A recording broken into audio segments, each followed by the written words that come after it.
All right, we're live and recording. This is Heal the Hate. All So right. if anybody has any hate they want to heal, you came to the right place. Mhm. And Cecilia was just going to tell us some of her ideas. And one of the things I'd love to do is just go around and what we had talked about a couple of weeks ago before the Floyd case was that we were going to go through the reading list, Mhm. and everybody picked different ones off the reading list. And so we might be able to put that in chat. And I also wanted to see if anybody had any particular ideas of where you would like to heal hate in your own life. And if there's anything that's in the space.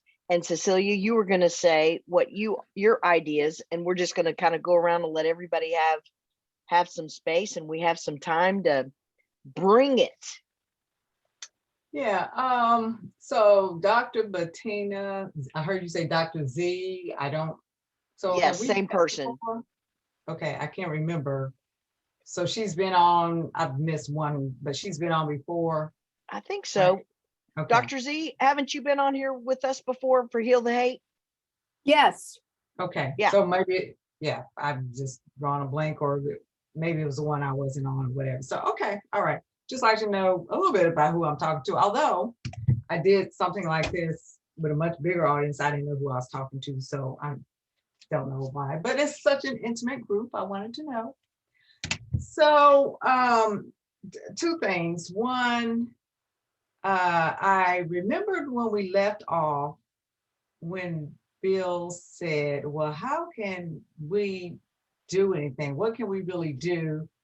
And he mentioned Stacey Abrams, and my response was, well, she's great. She's not a lot, but she's just one person, and that we all have a part. So that has sort of hung with me. And then I have read the article that we were supposed to each take apart and talk about it. So I looked at it like 3 times, and I kind of narrowed down to which one I would speak about. And then I decided really today to approach that differently, and I'll share that in a minute. And then the other event that occurred was I was asked to do something on diversity and inclusion.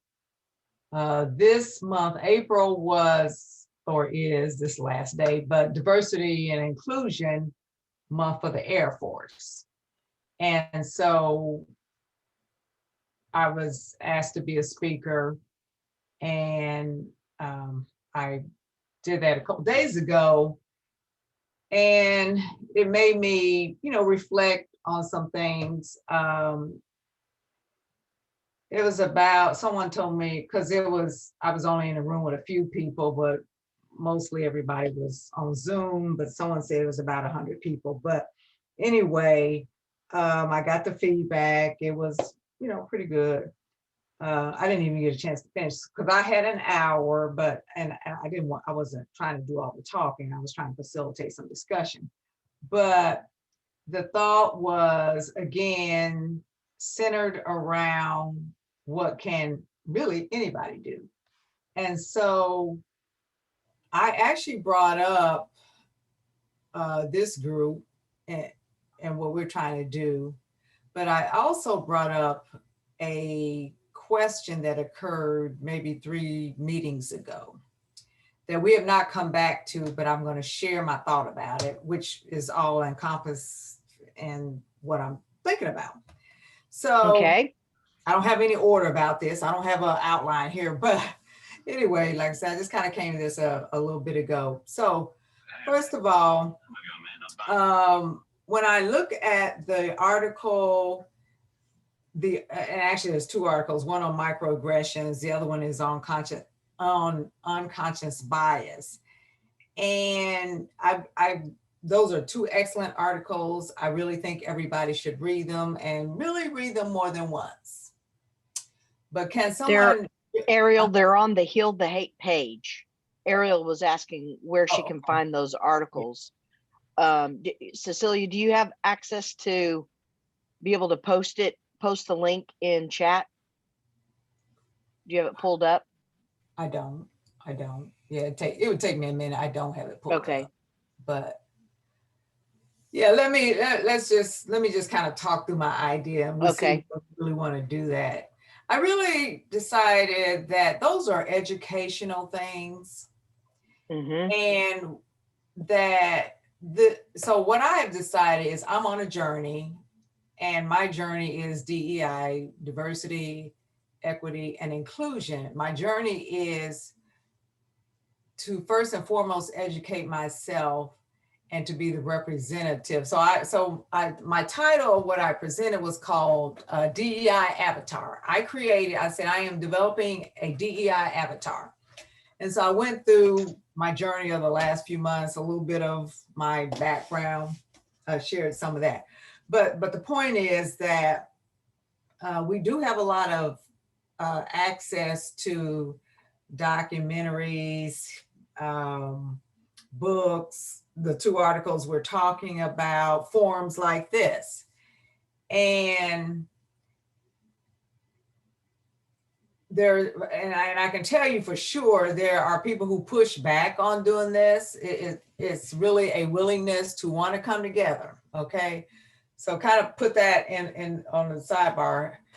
And so when I was thinking through that, I said, well, how can we really have this conversation? You know, what would be the benefit of this conversation? Okay.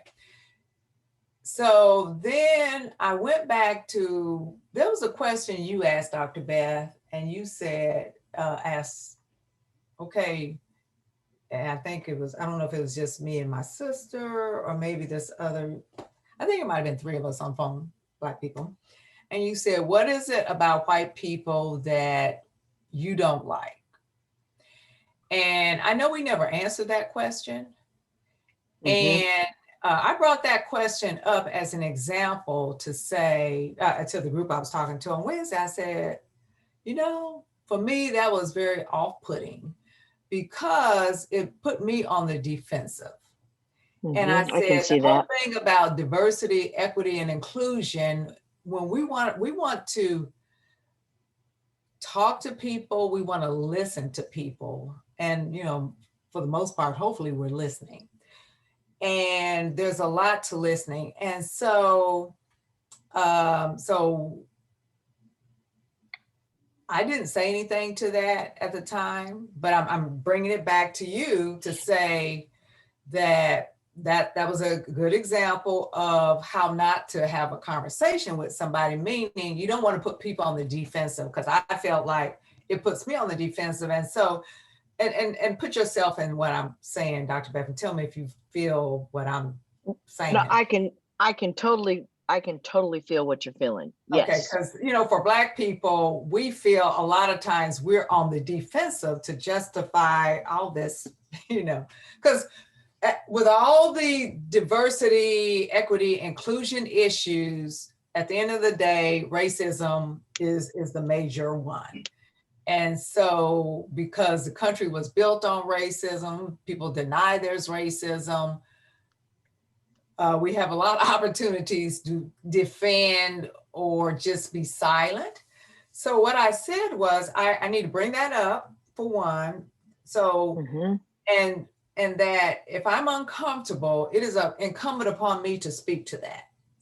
And so Mm-hmm. the best thing anybody can do, and this is what I said to the group, is that this is an uncomfortable topic. And if you are in a group, and it may be whether they're talking about LBGQT, TQ, whichever the acronym, you know, whichever go, you know, but if you're the Yep. one that is the subject, it is incumbent upon each of us to be brave to speak about it.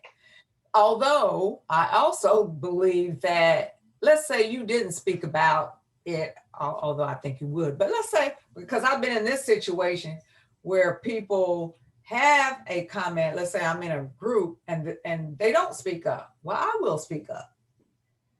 I am more prone to speak up for other people than maybe I am about myself. And Mhm. so the point is that I have shared with people is we've got to speak up about what's wrong. So that was one thing. And then so when I read the microaggressions, I identified those things that I've experienced.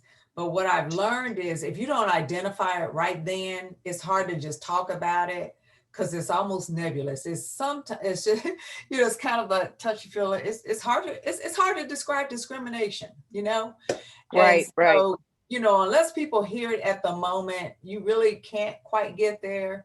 So that's what I thought about our approach to this topic, but maybe more to talk about what can each of us do. So for me, my thing was I to go out and talk to a group of people and take a very uncomfortable subject and start off from the bat and say, this is uncomfortable. Why is it uncomfortable? And so, that's what I've been reflecting on. And to kind of close this up a little bit, so I used the word avatar, and that was my title.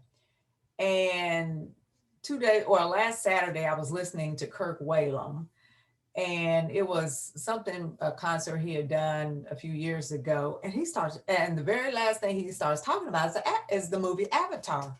I was like, oh, Mhm. so I felt, okay, God gave me that title.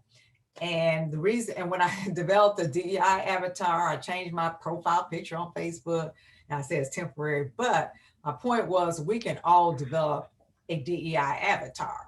How do we do that? Mhm. Okay. Well, anyway, so he talked about the movie Avatar. So I went back and looked at that. But his song the song he came up with was I See You, Do You See Me?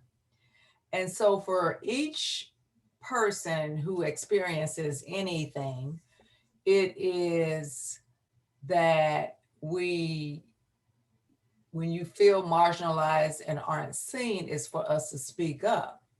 Mhm. And it's also to help, like I said, because a lot of people won't speak up. I mean, I know people won't speak up, and I know why. It's all, we've lived a life, decades of swallowing, being quiet, going through. Um, but I think the world, maybe, there's a lot of people who don't want to do anything, but a lot of us do. And so um, at the end of the day, it first starts with us, because one of the things I said was, even though I've lived in Mississippi, even though I've traveled around, even though, this, that, and the other, but I have been quiet. I have not said things. I have swallowed. And so what I came to was I had some things to learn, how I wanted to navigate this whole conundrum. And also that others, I mean, there's no reason for anybody not to be able to do that. And so um the books, I even talked about, hey, I gave out some titles. I said, everybody ought to read these books, because at the end of the day, I said, they're pretty hard to read, and people deny history. Well, you can't deny history, things, pictures that are archived, you know what I'm saying? But the reason I bring that up, one more thing, is that we have to know our history. Whatever the issue is, I mean, there's a lot of things out there. Why are we where we are? Where does all the hate stem from? So that we can educate other people as well as ourselves.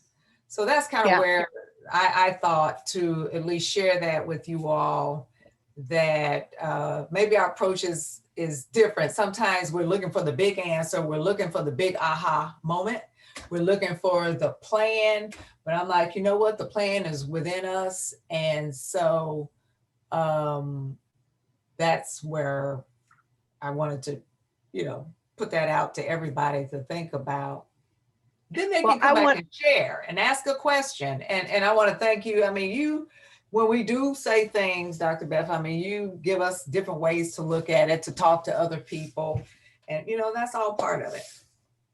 Well, I just want to thank you, thank you, thank you, thank you for bringing that up, and sharing what you're sharing. And you're right, it is like sometimes in the moment we have something that feels off, but we don't even know how to say it. And one of my really good friends says, as soon as I tell myself the truth, I'll tell you the truth. As soon as I Right. wake Yeah. up, I'll wake you up. Right. And one of the things I'd love to do is just go around the room and let everybody do a check-in. And you can respond to me, you can respond to Cecilia, you can bring up your own topic.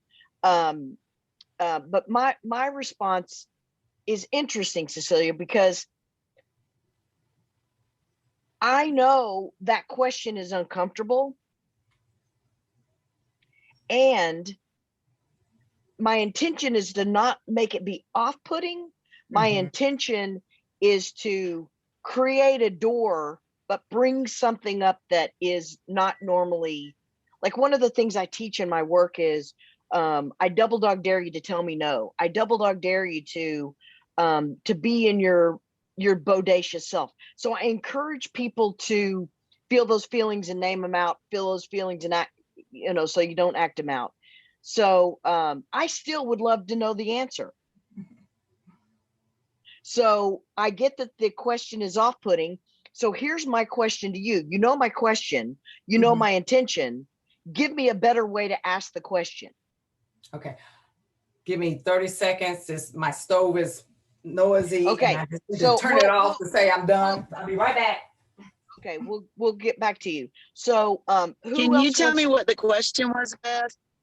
Yeah, I said, what is it about white people that is off-putting? And she's saying that question itself is off-putting. What is it about white people that is challenging? Or like, I'm trying to say, help me see my blind spots. Go ahead, Kimberly. Beth, I think you said, what is it about white people that you don't like? And I think in that context, it was off-putting to Cecilia. Okay. Okay. So Cecilia, I'd love to have a better way to ask that question, because my intention is to give you permission to say anything about what you experience as white people that is off-putting. And I get that the question is off-putting. Can you help me ask it? Can you help me ask it a different way? So first of all, to tell you the truth, I didn't even think about it any further. And I want you to know, somebody else could have asked me that question and I would have been maybe offended. I wasn't offended. So the reason I use the word off-putting is because the off-putting means, what I didn't like about it is that it seemed like I should defend all these, just start with the long list of all these wonderful or hateful things that, I'm just being facetious here. So that was kind of it. But okay, so let me see if I'm hearing you. Let me see if I'm hearing you. It's like, it's almost like, what a stupid question. Yeah, yes. All the stupid things we white people I'm like, have done. hello. Okay, right? okay. Yeah. I get it. Received. Right. So wow. I so get that, Cecilia. And I get what a stupid question that is. And so fast forward to what I just said a little bit ago. Now that I think about it, it would be not that, well, no, it probably is to say what you said, but I would say that white people don't see me outside of, maybe it's the work. Okay, so in my work environment, and for the most part, mostly everywhere I worked, I mean, forgive me for speaking, I'm not good at tooting my horn, but I am well thought of.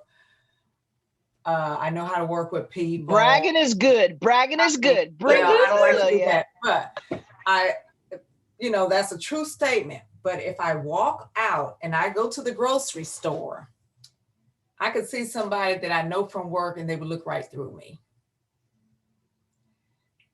There was a question, well, have you ever been discriminated against? And so I said, this was a survey, there's a big survey, and they actually talked about on 60 Minutes, this survey and how people felt about it. And so I remember how difficult answering those survey questions were. And I said, well, how do we describe discrimination? Discrimination is being ignored. It's being, you know, I tolerate you in the room, but Less outside than, of not that, seen. I just don't see you. And so that even though I got a suit on, I can go to the grocery store and I'm just that person. So probably that's the most of that. I mean, I think overall, probably more than anything, but, and so beneath that surface, the real answer is we're all human beings. And the fact that you cannot think of me as the same as you, except for the color of my skin, to me, that in a nutshell is, okay, anything that puts any divide between us with no basis other than color. So it could be anything. Well, I love your answer, and I'd love to hear more and more and more. And when I asked that question, I think it was one of the first weeks, my intention was really to bring out what are all the things that's happening and what is the one that makes you crazy? What is the thing that makes you crazy? In specifically, like if you asked me, what is it about heterosexuals that you don't like? If you ask me that question, mine would be that I don't get to be me.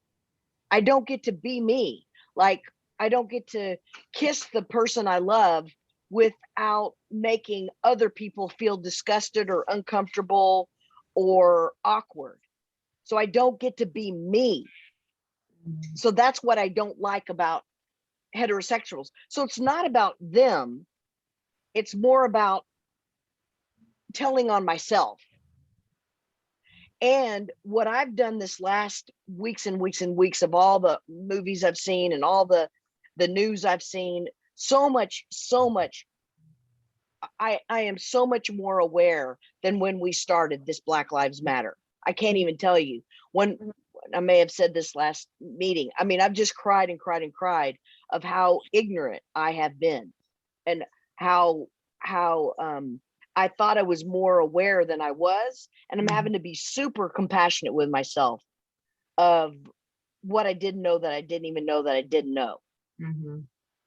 And I think that's the space I want to create for us here, because Jewish, being the only male here in a bunch of women, being women in a male dominated world, you know, all the different ways, political, red versus blue, you know, there's lots of ways we each of us feel like people are hating on us. That's true. So let me, Cecilia, thank you so much for bringing it up. Let me open it up to the rest of the group. Who wants to say anything that's come up for you in this conversation? I'm going to let it be wide open. I have something. Go for it, Katrina. So I, for one of the first times, felt like I was being ignored and isolated. And I don't know if Anthony's on this call or not, but No. Anytime I'm in public with Anthony, like he's the center of attention. And it's kind of, you know, is it because I'm a woman? I think so. You know, I mean, it's just really this whole, I don't know, 2020, and it's really opened my eyes a lot to, you know, not the obvious discriminations, but how subtle discrimination can really be and how impactful it can be on someone. It's It's good that we're talking about it because Yeah. I can't imagine, but even as a woman, I know that I have challenges that white men don't have, you know? And leveling the playing field, that's just, that is significant in our world, I think, just to be able to love everyone the same and base how you feel about somebody on who they are. What is their character? What kind of decisions do they make? How do they treat waitresses? You know, the real questions, not anything to do with anything else. Who are we? We good people or bad? That's what I think. That's how I feel. And it's So- hard, and it's hard, Oh, and it's hard go to ahead. get to that place sometimes with when we get stopped with some of these other aspects of ourselves. Male, female, black, white, color, girl, all the other things. Is that what you're saying, Katrina? That you'd like to get past some of the things that are on the outside and get more to the inner character of each person that you're being with.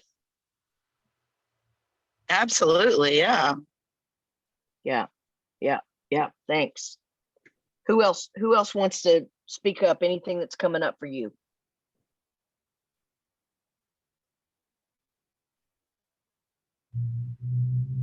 Go ahead, Melanie. I don't, I'm not sure where to go with this. So we're talking about how we feel about discrimination, right? Well, we're talking that- about healing. is that- We're talking about healing the hate, and Okay, so- wherever we want to go with that. And there's lots of ways to go with that. Okay, so healing the hate. So it's funny because it's come up for me because I have been trying to find ways to speak my truth and just speak about, like, because I feel like in terms of like everything that's gone on in the past year and a half, like I'm not on one side or the other. Like I noticed that like people pick a side. They're either on one side or the other side. And I feel like I look at everything and I have a different, like, not completely, there's certain things I agree with on this side, certain things I agree with on that side. But at the end of the day, I think that the biggest problem that we're having is being able to have a dialogue about any of it. Because Right. even though there's all this stuff going on, there's all this hate and people like hate in all kinds of ways. It's like, yes, it's regarding you know, the color of your skin. It's regarding whether you're a man or woman. It's regarding your sexual preferences, but it's also regarding your political preferences. It's regarding everything now. You can't have a Religious. conversation. Yes. You can have a Vaccines. conversation. Yes. Are you a COVIDian? Are you a mask? Do you want to wear the mask? Do you not? Like everything is an argument now. And I finally decided to put out videos on YouTube because I've been like, you know, procrastinating. The point is, I was like, well, what's my why? What am I trying to do? What am I trying to come across? And so my why is I want to be able to start a conversation where we can talk about all kinds of topics and not get mad at each other for not having the same point of view. Can we discuss it? What are your ideas? What are my ideas? What is going on? What do you think about this? And I think that like at the end of the day, I think it's a conversation that needs to be had. My views on what can be done about it, it's so big that I have no idea how long it would take, but I really believe that all of it, none of it matters because it's all about going within. Everything that we're doing, all this hate has to do with us, right? Each person individually. So if you started actually healing yourself, maybe that would heal everything. I know that sounds a little bit crazy and too simple, Nope. but Nope. that is You're where getting a it's- thumbs up. Ariel's giving you a thumbs up. Kimberly's giving you a thumbs up. Cecilia's giving you a thumbs up. Yep. Dr. Z. Yep. Spot on, my Thank you. friend. Spot on. Thank you. Go I on. wanna say Go ahead, something. Kimberly. So I agree with all that, but I just want to say my perspective is a Black woman who's a colleague of mine pointed out to a group of people we were with about a year ago, maybe it was 2 years ago, that she felt we have to be careful about what the Black Lives Matter movement is doing in terms of everybody bringing their issues of discrimination up. Yes, it's true. You might be discriminated against because of your religion, because we're women, because you might be LGBTQ, but we need to talk about discrimination for Black people and heal so much around that before you can have the conversation about discrimination for everybody, for all the different reasons. And that's just, and I happen to agree with that.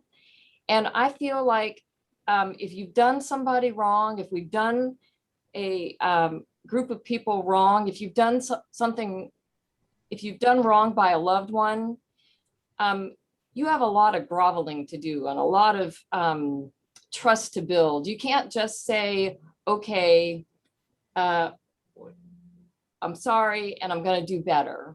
I feel like you have to build some trust. We have to be able to be trustworthy now to different cultures that we've discriminated against or people of color before you can just move forward and act like, okay, the color of your skin or whatever it is doesn't matter anymore. So this is my first Heal the Hate meeting, and that's a pretty, maybe a different point of view, but No, it's a beautiful point. It's a beautiful point of view. There's no wrong point of view. And mine would be yes, and I completely agree with everything you said. And this space has space for all of it. Yes, and go for it, Dr. Z. Dr. Beth, so I wanted Celia, I'm sorry, I don't. Cecilia. I love what you said about, thank you for sharing about, being in the business suit and getting ignored or being not treated the way you should be as a professional. Because, of course, I've encountered that in medicine, obviously, of being a female. And not to minimize what you've been through because of that. But what I wanted to say, Dr. Beth, I like what you said was about the fact that I had been so, I thought I had it all figured. I thought I knew, but I didn't know. I didn't really realize the amount of discrimination and economic disadvantage that people of color suffer in this country, and the amount of racism and how disgusting it is to me. I mean, I could hide behind my white skin. I'm Jewish, but nobody knew I was Jewish. There have been so many people who hate Jews that I've run into. They don't know I'm Jewish. They think my last name is, one woman actually asked me if it was a Greek Orthodox last name. Anyway, we're diverging, but I could hide behind that. Okay, but that's why I helped Amari. I never knew why I helped him. Remember, a long time ago, I helped Amari. We don't have to get into all that. But the reason I couldn't let him go back to South Carolina was because I had this feeling like he would never get what he needed there. And I just couldn't bear the thought of him having to go through the football training with these, just because of his skin color being not treated well. And that pissed me off. And that's why I, helped him. But more than that, it pisses me. Let's talk reparations. If we want to get all together and kumbaya and all this bull, put your money where your mouth is, white people, and, start making some economic equity in this country, because there isn't any, in my opinion. We drive over these towns. I lived in Alabama for 4 years. This poverty it's despicable. It's deplorable. And I didn't think I could do anything about it. So what did I do? Nothing. I didn't do anything. I left. I came to California.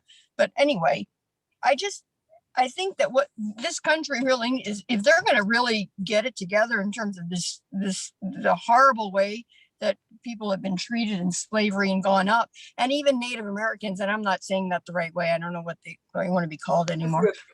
First people, whatever.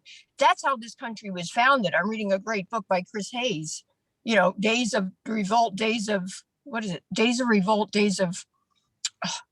Anyway, he wrote it in 2012, right before the revolution, to Occupy Wall Street. But it goes back to what we did with the Native Americans. We just basically annihilated. You want to talk cancel culture? That's what was happened. That's what happened to them. We just came in, took everything over, took it, it belongs to us, and that was it. And it was just, Japanese encampment. Yeah, yeah. there've been, Well, I mean, this country was founded on that brutality. And so I don't know how you get to make amends with that, except for economic. That's the only way is to be, well, is to be, laws. I think laws. oh, and the also. laws, yes, Laws and yes. structures, and make Yes, the structures laws. fair where No everybody. more school to jail. Yes. School to jail. That has to stop.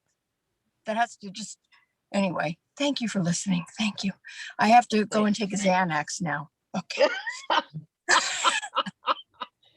Thanks, Dr. Well, thank Z. you for sharing. Thank you for sharing. Ariel, Dad, who wants to go next? Okay, unmute yourself, Dad. Unmute.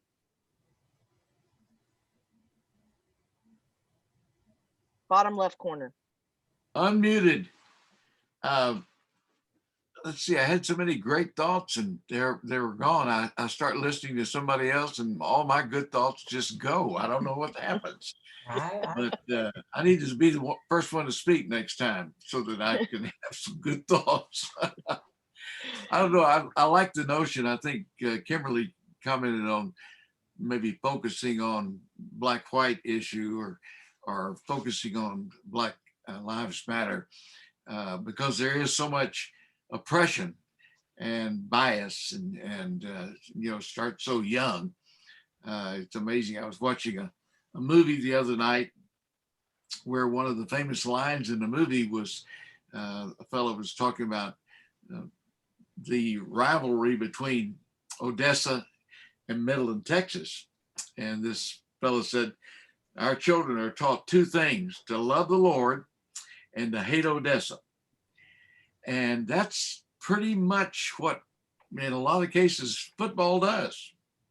I mean, it's amazing. Sports are oppressive. And I know a friend Is Odessa a Black community? No, it's not. I'm just making the point that oppression exists in so many places, but we still coexist. We dislike each other in the next town or the next team or whatever, but we coexist. But with Blacks focusing on that, that's a different world. That's a different world. It's not a coexistence. We live separately.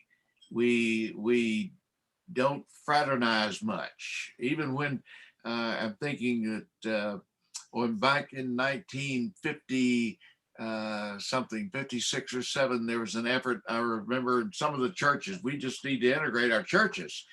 And we found out that Black churches didn't want to integrate with white churches and vice versa.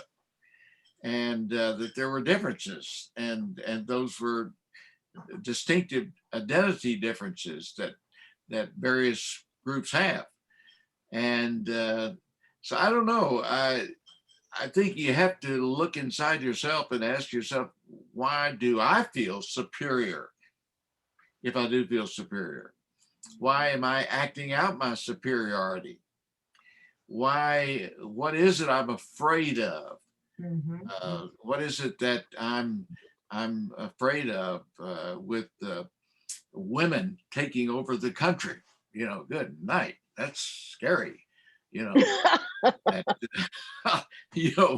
Sitting there watching the president the other night with 2 women back there, and I'm old enough to not ever having seen that.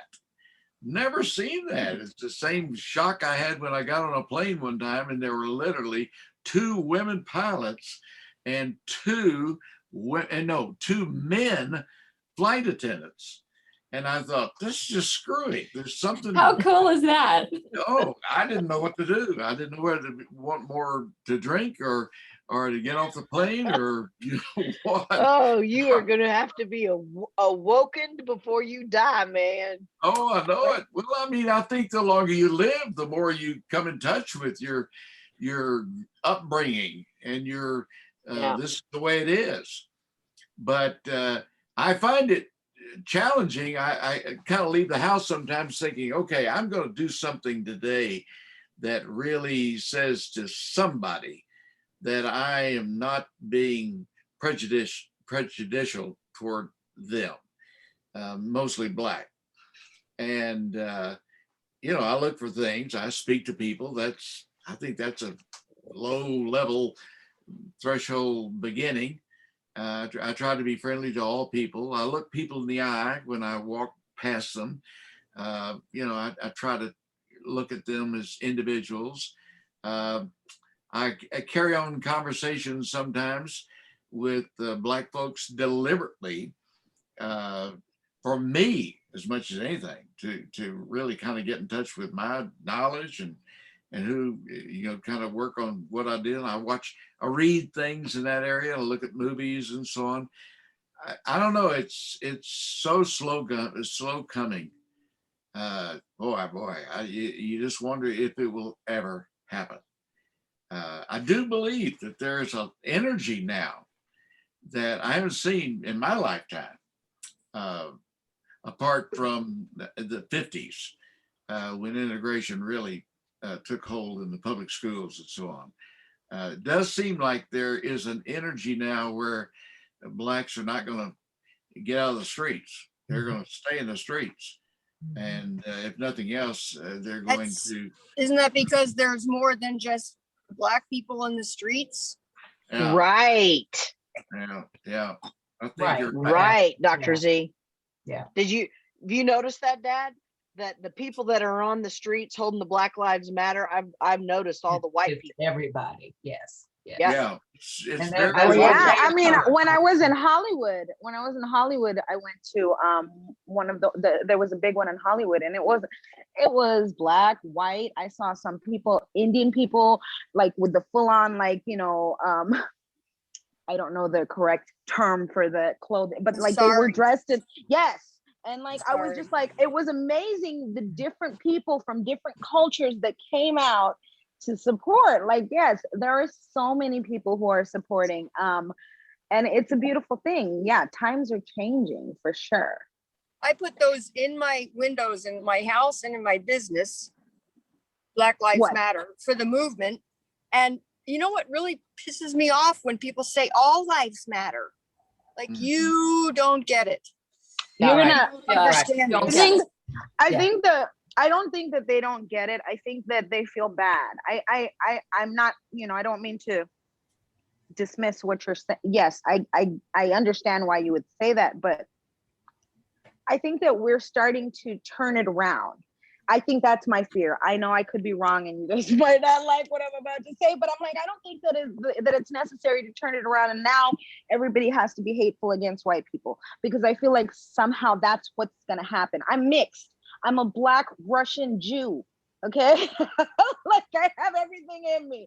And a lot of that is hated by people and has been persecuted by people. And so it's not that I don't understand.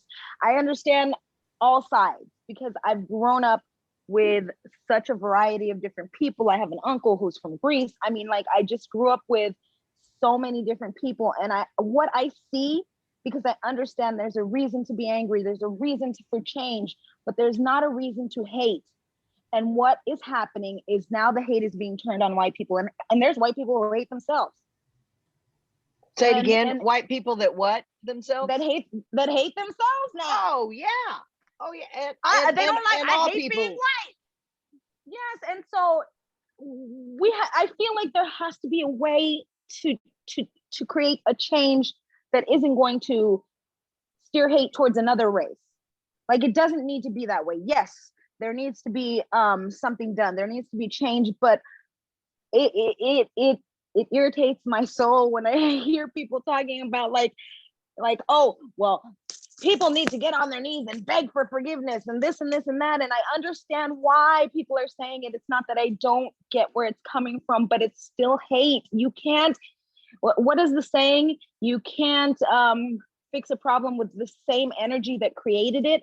So that's where I feel like a lot of things are going. So at the end of the day, we have to find a way to do it with love. I know it sounds cheesy. I get it.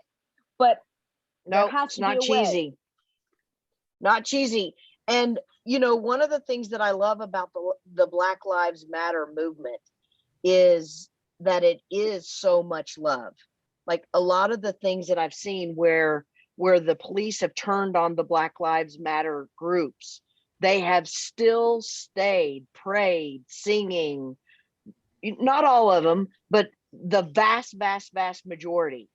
And I think if we can keep coming together, I think it will make a difference through love. Ariel?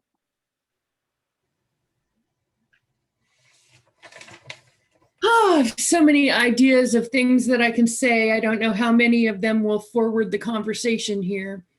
Having been a white middle-aged blues singer in a in a place where I'm female and I'm white and the Black people hate me and the white people are racist and sexist.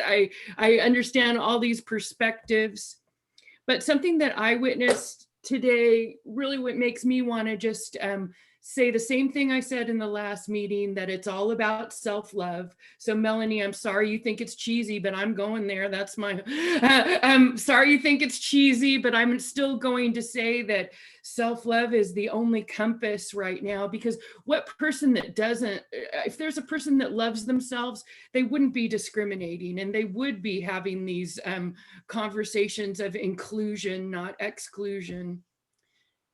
I don't know what more to say about all that, but I did witness something that's not on the black-white thing that upset me this week, Dr. Beth. I was driving to a meeting, and I'm sorry, this is off topic of our black-white discussion. I don't know, I have a lot of- Okay, there's Yeah. space for everything. So what I was looking at was there was a car in front of me that was driving erratically. And I'm thinking, what is going on? Is that person drunk? What's happening on a very slow neighborhood street? And I was like trying to figure out what was going on. And there was they kept stopping. And so finally I drove past and I became very disturbed because there was a man and he was yelling and hitting on this woman in the car, and I didn't know what to do about it. So I took down the driver's light. You know, I thought of that moment a couple weeks ago when we're like, what are you going to do if you witness bullying, or what are you going to do? And I felt so enraged about the situation, you know, and also I was like, should I get out of my car and go knock on the door? You know, it's like there, you know, and because that's stupid. And you know me, Dr. Beth, and you know that I would jump out of the car and go tell that guy to go get bent. And who does he think he is? And probably would have ended up with a black eye or something myself, because I would be behaving recklessly like that. But witnessing that, and I didn't really know what to do. I looked around for places to call and stuff. I didn't really know who to call or where to report it or anything like that. So nothing really happened. I went on to my, I drove past because I thought it was best not to stop or intervene in any way, but I didn't know what to do. So I kind of did nothing and then felt guilty the rest of the week because I didn't do anything, driving by and seeing that woman crying and just seeing this guy just vomiting anger at her. I don't know what the context was, but I felt helpless and I didn't know what to do. And the only thing that I ended up doing, of course, was going home. And the way that I do my praying is to chant or to sing and to try to raise my vibration and to try to, you know, get my own self in a cohesive state so that I was feeling harmonious, because witnessing the violence really upset me and triggered a lot of childhood memories for me, probably, you know. So Yeah. so I wasn't looking at black and white this week, although listening to our conversation here really made me ruminate on a lot of things that I've experienced in the past, and but I think what really this week, what really was on my mind was that that violence and feeling so helpless, watching that unfold before me and not being able to do anything. And then just really trying to grasp onto that self-love thing and trying to put myself in a cohesive state and send messages of prayers and upliftment to that woman who was enduring that, you know, who knows. Anyway, that was my share for today. That's the only thing that was on my mind that seemed noteworthy to bring up today. And I don't know, it just Thanks. left me feeling helpless. Yeah, yeah, I so get it. I so get it. So who wants to respond? Go for it, Cecilia. Okay, everybody's gotten to speak, right? That's on, Yes. because I wanted to wait. Okay, so after listening to several things, I'm kind of like what Bill's saying. Okay, now what you want to remember some things, right? So and really, I thought for me, he probably said the most profound in what we can do.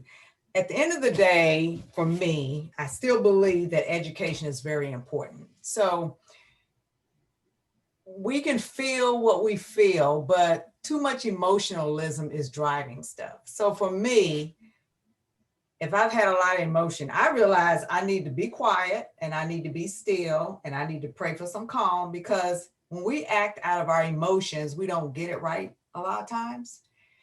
And so, and where I'm coming with that, there were a couple comments, like instantly my mind says, oh, I'd like to respond to that.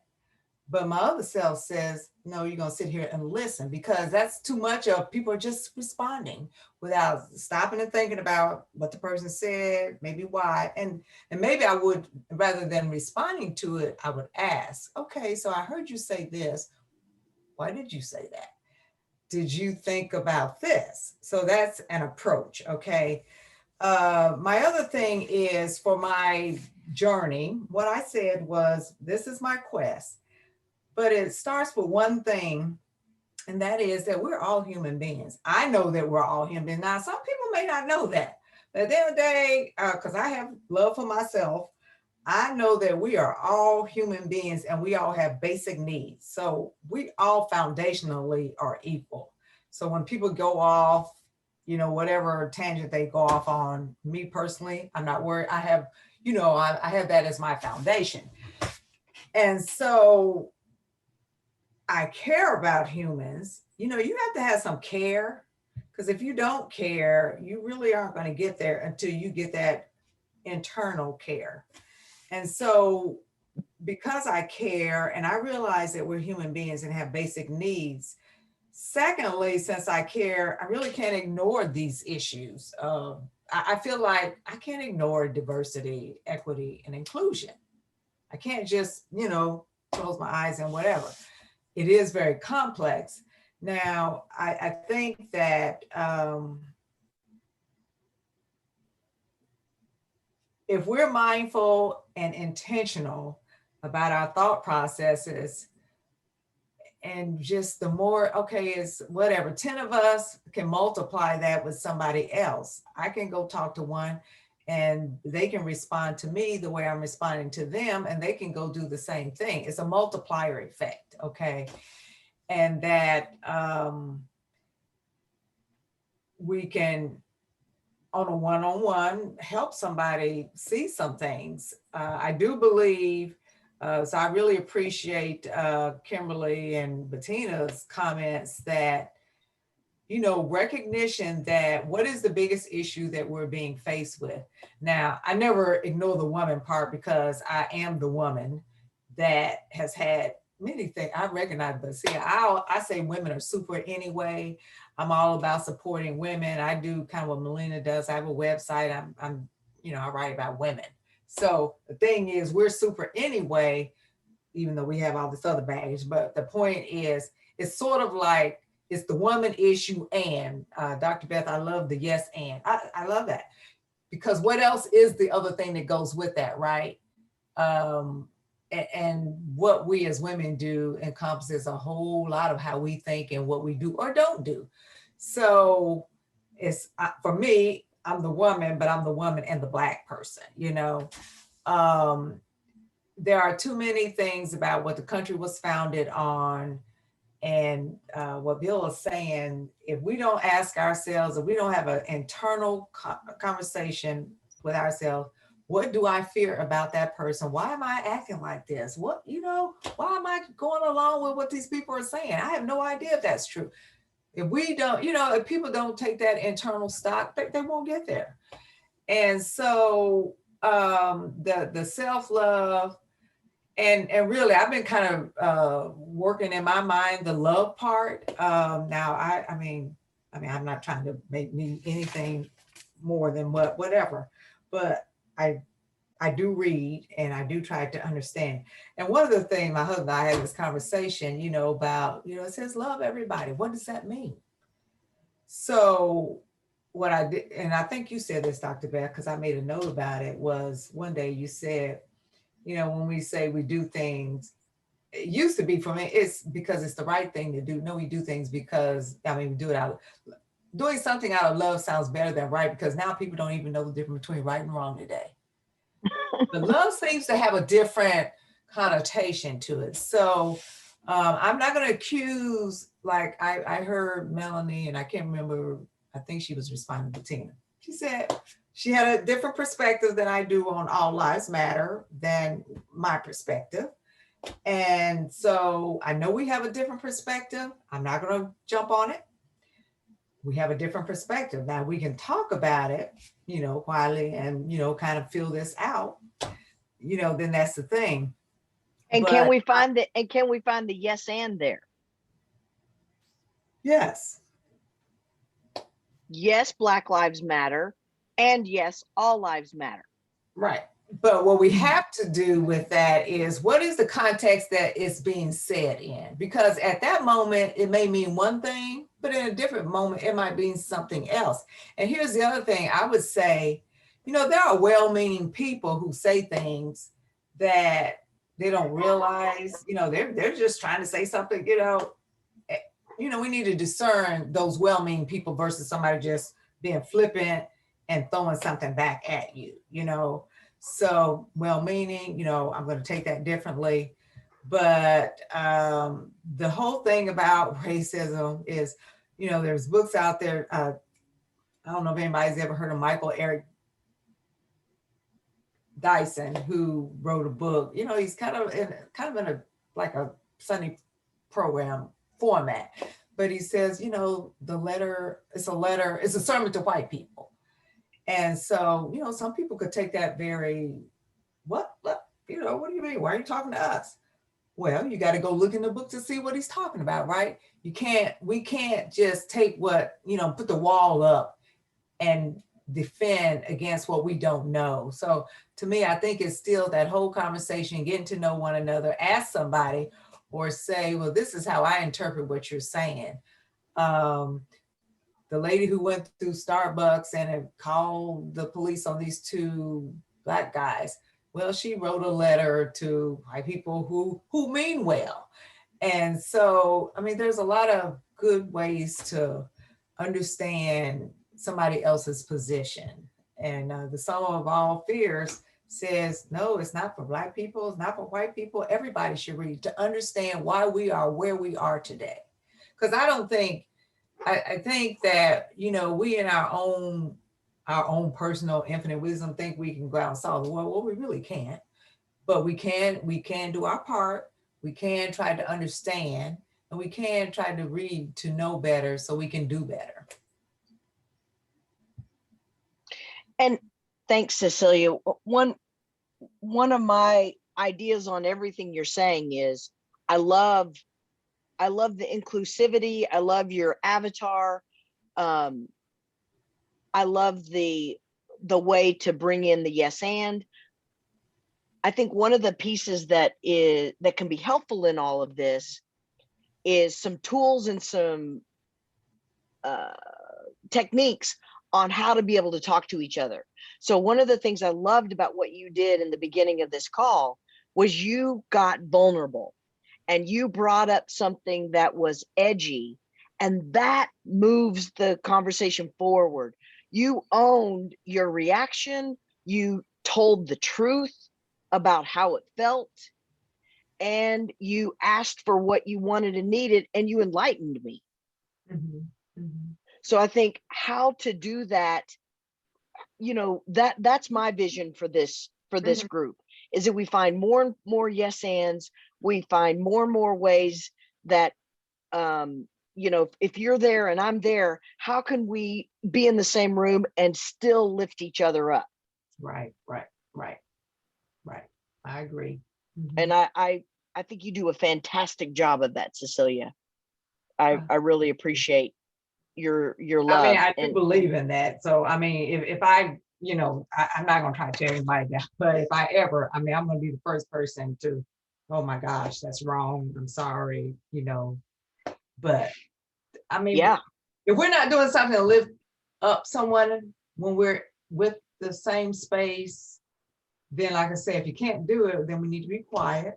So, yeah, I mean, and do the inner work. right, right, right, right. Yeah, that's, Okay, who wants to respond to anything? Can I say one more thing? Yes. I promise this will be quick. No, you The don't have other to. thing is the thing we have to change in our head is don't make assumptions. And the reason that comment came up, well, it came up a couple times, but Katrina said something about what happens when she's with Anthony. And the one thing I know for a fact, we all make assumptions. And a lot of times, we see people looking at us, we don't know why, but we make assumptions. And so the hardest thing I think as human beings is to throw away our assumptions. That would also go a long ways. I mean, it's a growth process. And so we can all be better. And so with me trying to be intentional, mindful, I mean, hey, I got my own biases on seeing people, but by really being mindful and intentional, you start changing how you see things. You really do. Because all of a Yep. sudden you might have made a generalization we never should make. Don't make generalizations, or, at least quantify, clarify. Oh, you know what? I should be making that statement. But anyway, assumptions. We got to throw away assumptions about people. Got an experience that kind of goes along with what Cecilia is saying. Many, many years ago, I guess in the early years of the computer, if you can believe that there was such a time, I attended an educational conference in Washington, D.C. It was a 3-day meeting. And one of the mornings was devoted to meeting effectiveness. And we had about 25 or 30 people in the room, big U-shaped room. And I looked around very quickly and noticed there were older, younger, black, white, just all kinds of diversity. And I caught myself kind of thinking, I bet you that person will have a lot to say, or I don't think that person will have much to say. And, just kind of doing the what would you call it, Cecilia, assumptions. Right, And I was on it. I was looking at my assumptions. right. And then the leader of the meeting came in and turned on the computer and said, from this point until noon today, we will have no talking. I thought, well, this is going to be fun. And then I noticed that everybody had a computer before them. And so the instructions for the meeting popped up on the screen. The first question, and I forget the subject, that doesn't even really matter. There was some subject that was germane to the group. And the subject came up, and the first question was, what do you think about this subject? And type in your answer. Oh, no, before you did that, you had to identify yourself, but you couldn't say where you worked. You couldn't say what your age was. You had to talk about yourself in generalities like I like people, or I enjoy life. It's very vague. So you really couldn't identify anybody. And then the question came up and everybody just started typing like crazy. And you saw anybody else gone to something like this? You've done something like this? Yeah, It was the most fascinating experience I've ever had. I don't know why it doesn't happen more often, but all the comments were then kind of popped in. They popped in, you know, and you had no idea who was saying what. Right. And then they You assimilate. couldn't put a face on it, so You could not put a face on it.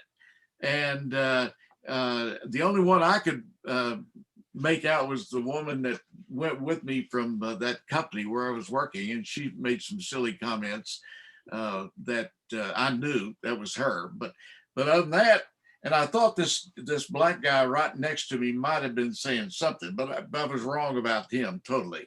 But the interesting thing about it was, one, we were all equal, totally equal. And it was just either one in your typing skills, your vocabulary, or your knowledge base.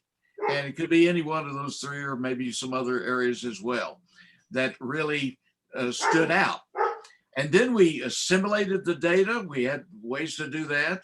We accommodated the data into various arenas. We rank ordered the data as to which was the most important thing. We then led to activities that we were going to do following up on this.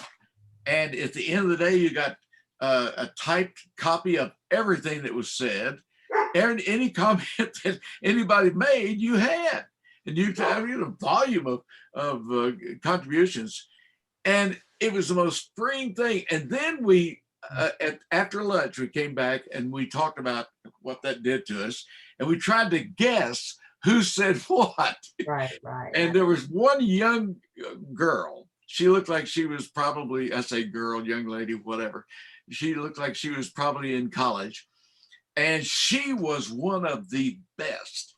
And my knowledge would have said to me, she was too young to really probably make much of a contribution. Right, She right. didn't have much experience. You know, that's what I felt. That's what I Right. felt. But here she's the one that knocked the ball out of the park. That was an And- assumption on your. Yes. Yeah, yeah. Oh, clearly I own it. It was an assumption. But anyway, it is interesting when you take away the visual or the auditory, and you only deal with, as Cecilia is saying, we're all humans and we have a brain, we can somehow or another communicate. It makes you wonder, do the assumptions typically help us or hurt us? Well, the assumption too, to Cecilia's point at the beginning of the call, was part of an unconscious bias on your part, you know, and we all have them. Right, Mm. right. Mhm. Yeah, I'm very clearly, that was kind of the, Kimberly, that was kind of the takeaway from the group, that Yeah. everybody started talking about saying things like, I'm surprised you were as smart as you were. I didn't think you were that smart, you know. And, oh, it was very revealing. It's a fun thing to do. Anyway, back to the point. well, I love the concept of all of us being aware of our assumptions and questioning our assumptions. One of the things that I teach with parents and teens is to not tell anything, but to ask everything. So I have an idea, may I share it? And love the no. I'm coming from a bias here. Is that right? I'm making a story up in my head. Is this correct? What I'm making what you just said mean is blank, blank, blank. Is that correct? And I think if we did some of that questioning with each other on pretty much everything in life, we would probably all become just absolutely shocked. And the other thing I'm wondering is, this group, do we all have the same vision? Because I have an assumption, and I'd love to try this out on you guys. I have an assumption that I want a world where everybody feels included, where everybody gets to matter, where everyone feels loved, where everyone feels heard and seen and gotten. And I was in a workshop one time with these two guys, and they were like, I don't want that. I don't want that. I don't want I don't want that. So what do we do when we all don't necessarily want inclusivity and love and peace and harmony? Then what do we do? So that gets back to the internal soul searching, right? I mean, when we come together, I've heard various people say, well, I'm not really sure, you know, I'm just here listening. And I think that what comes out a lot of times is as we start talking, others hear things and they start, you know, having something to say. And so maybe it doesn't matter whether we have the same vision or not. Maybe we just, as long as people make some approach to others where we can exist together, because maybe same is too much, you know, maybe that bridge is too far for some people, but it's the soul searching of, so it's a good question and we should all think about it, but let's say maybe they don't. But then the question would be, let's say somebody doesn't have that vision. Well, do you want to know why they don't have that vision? I don't know. That might be, I don't know. That might be, now we're making some assumptions that that's the right vision. And maybe it's simply good enough that we're all here having a conversation because we want to have this conversation. Maybe that's good enough. I'm wondering if everybody would be willing to share a question. Like I just shared one, Cecilia just shared one. Would everybody be willing to share a question? Just what are you questioning? What's your assumption? What are you questioning?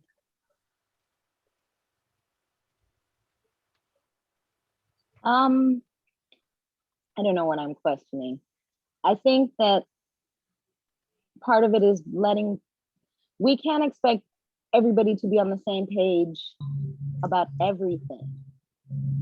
It's not going to happen because there's always going to be somebody who's like, well, I kind of want this to be a little different. And I think at the end of the day, it's just about allowing, like, obviously there's a limit. I mean, you don't want people who's like, oh, I just want to go around shooting people. Like, okay, that's not okay.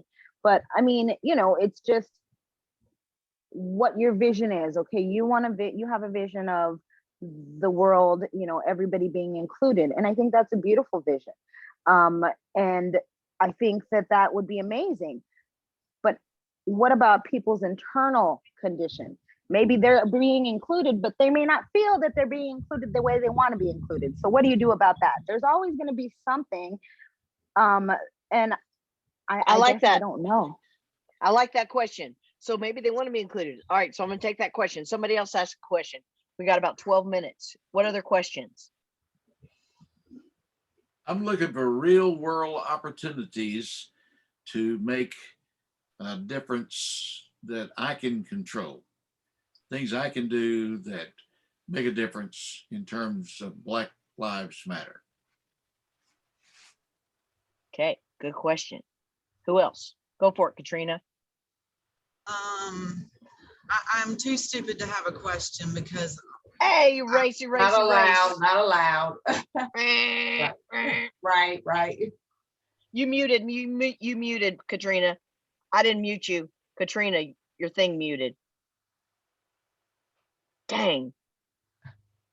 She's going. Katrina. Katrina, your thing muted. Start over. Uh-oh. Muted. Am I muted? Now we can hear you. Sorry, I'm in We traffic. said, "Brr," and then that's I all love we heard. whoever said if you that starts with loving yourself, and I just keep going back to, you know, who are people really? And I think the answer is it doesn't matter if you're white or black, and if you have a good heart, then those are the people I want in my village. I mean, we can't include the whole world in our village, but we can certainly include all people from all different types of life, and that's really what I have chosen to do. And, you know, I have been trying to make a difference um, in Black people's lives, but just in the ones that I know that are in my village, you know, because that's all I can control. And I mean, I too want to make it better somehow for the Black community, because damn, I mean, the oppression is fucking real. Just simple things like getting bank loans, and you know, I am just in shock by the lack of opportunities that the Black community does not have, that I've always taken for granted. So I too am looking for a bigger way to help. But right now, all I can do is focus on my little community and the people that I do come into contact with and make a difference in their life. But I think the bottom line is love, you know? I mean, love yourself, Yeah. love others, love your neighbor, love God, and that's the only answer I have. Right on. Right on. Woo! All right, who's next? What you got? Question, statement, takeaway? Hi, Erica. What's up? Welcome to the party. Welcome to the party. I'm driving illegally with my phone in my hand. I'm breaking the law right now. All right, well, don't do it. And just Don't do listen. it. No, Just listen. but I just wanted to say that I really hear what everybody's saying, and I appreciate the struggle. I was in a workshop last weekend, a trauma training workshop, where it was all about colonialization and racialization and the traumas of that. And it was so freaking hot and challenging and really juicy. So I'm just really appreciating how everybody is looking at this. And there's lots of good questions with this to keep percolating about. So keep on, rock on. I'm with you. I'm with you. I'm with you in the Awesome. struggle. And Awesome. I am raw and real about it all. Awesome. Awesome. Welcome to the conversation, Erica. All right, who else has a conversation or a takeaway or a statement or whatever you want to add? Okay, my Kimberly? question. Oh, sorry. If I could add a question, my hair's all funny because I just got a massage. My question is, how can we privileged types turn it around? Yeah. White privilege. How do we turn it around? That's my question. Yeah. Yeah. I saw a text from somebody today that said, I got pulled over by a police officer and I thought, crap, I was speeding. I got busted. Dang. Oh, I can't believe this. And if those were your thoughts, you have privilege. If your thought was, I hope this isn't the day I die, then you really know what life is about. Yeah. And I've never had that thought when I got pulled over by police. I am scared I'm going to die today. Never had that thought. Go ahead, Dr. Z. Speaking of that, I just wanted to say I can't remember the incident with the man yelling at the woman in the car. That was Ariel. That Ariel. Okay. So, you know, my react would have been to call the cops, but you see, this is the problem. The cops shouldn't be our social welfare network. It's not their job. It became their job. And that's why people are getting killed, because they are not trained in psychology. Thank you. Okay. How to de-escalate something.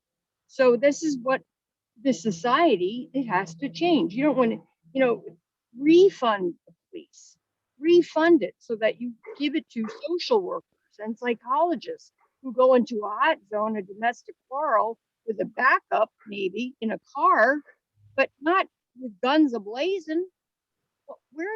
Why? Why do we have this reaction to domestic violence, which we haven't even covered that whole thing, but so, you know, anyway, just a thought that this is why there is so much damage being done. And it's not that the police are quote unquote bad. They're put into situations where they don't have a clue how to handle, except for the schmuck that, you know, just got sentenced. I'm sorry, except for him. And everybody else who stood around, they should all be somewhere else. Not on Yeah. my, excuse me for being Yeah. like that. Yeah. Anyway. Okay, so anyway, and get back to the village. I don't know how you heal white supremacists. I don't think there's hope for them. I don't want to really talk to them. I don't think there's any way to change their mind. So I really don't want to have anything to do with them. You know, I can't love them. Doc- I'm sorry, Dr. Dr. Beth, I Z. draw the line. Dr. Z, permission to find the mirror in you. Of course, you're gonna try to find the white supremacist in me. Okay, I got it. Not just in you, in every single one of us, and not just white people. Can we all find the mirror of what we can't stand in another in ourselves if we're going to do this self internal healing? Can we all find it within ourselves? I mean, I can find my Hitler. I can find my your phone remuted. Well, where am I? Where do I act superior? I can find it in my life. When I find it, I transform That's not it. a Hitler thing. Oh, is that what you're, okay. All right, if that's all that it is, superiority. I mean, it takes. Well, no. downright- I'm just saying. I can find the part of me that has killed off a part of me. I just look. I'm only talking to you, Dr. Z, because you and I have gone to this depth with each other before. But I'm just inviting you, as we're us and theming the world. How do we Yes. bring it back into we? Okay, as long as it doesn't include evil. You see, All right. Well, you It's and I, evil. you and I will have Evil. this. Okay, you and I will have this conversation. Okay. You and All I'll right. have this conversation later. All right, let's do it. Let's do a one word out. Thank Cecilia, you. My phone is dying. Gotta Okay. go. My phone. what's your one word out, Dr. Z? Give me your one word out. Thank you. I Okay, appreciate all right. it. My Cecilia, phone is dying. I don't have one word, but I just want to say something back to Ariel. Hey, you do the best you can. You prayed for the people, and you have to walk away because sometimes that's more safe. Sometimes we can only do what we can do. I think that's my out.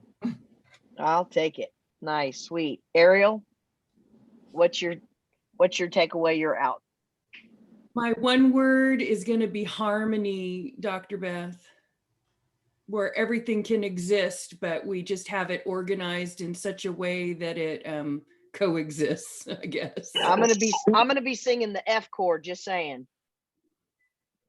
All right, Kimberly. That doesn't mean what you think it means, right? No, A, B, C, D, E, F, G, the real F chord. Okay, Kimberly. Well, I don't have one word, but I do have a comment. Your dad was asking for